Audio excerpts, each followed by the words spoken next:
10 দফা দাবিতে কাশীপুর থানায় ডেপুটেশন দিল বিজেপি। আজ বুধবার বিকেল 4টা নাগাদ পুলিশ প্রশাসনের স্বচ্ছ ভাবমূর্তি ফিরিয়ে আনতে হবে, সিভিক ভলেন্টিয়ারের দৌরাত্ম্য বন্ধ করতে হবে, দ্বারকেশ্বর নদী থেকে অবৈধভাবে বালি উত্তোলন বন্ধ করতে হবে সহ একাধিক দাবিতে এই দিনের এই ডেপুটেশন দেওয়া হয়, যেখানে উপস্থিত ছিলেন কাশীপুর বিধানসভার বিধায়ক কমলাকান্ত হাসদা, জেলা কমিটির সদস্য স্বপন চৌধুরী, বিধানসভা কনভেনার বিরিঞ্চি মাহাতো সহ ব্লক নেতৃত্বরা।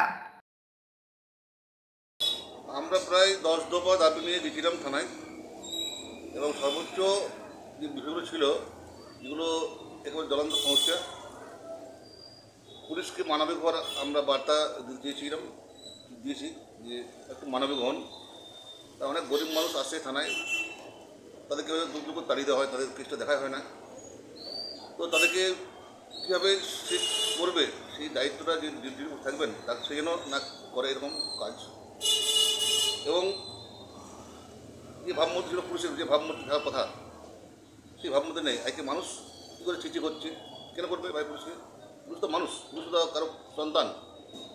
তো এই বিষয়গুলো মানবিক যে আহ্বান, তো যে অবৈধ বিষয়গুলো চলে বিশেষ করে বালি, পাথর, গাছ কাটা, এগুলো নজর দিতে বলা হয়েছে। তারা বলছে আমরা করছি, চেষ্টা করছি, আমাদের তো ফোর্স নেই, যেটা করার কোনো সমস্যা হয়। আমরা বলেছি যে এই এলাকায় মানে যে দরিদ্র মানুষ আছে তারা যেন যেটা যে বলে না পুলিশ করা করছে, এই যে সিভিকের দৌরাত্ম, এটাকে আমরা কোনটাকে করি, সিভিক যেটা করছে বিভিন্ন সময় দেখেছি আমরা, এটা একটু বন্ধ করা। তো সেটা বলছেন আমরা দেখছি দু একজন হয়তো খারাপ বেরিয়েছেন, কিন্তু আমরা চেষ্টা করি যাতে করে সিভিকরা খারাপ কাজ না করে। এই বিষয়গুলো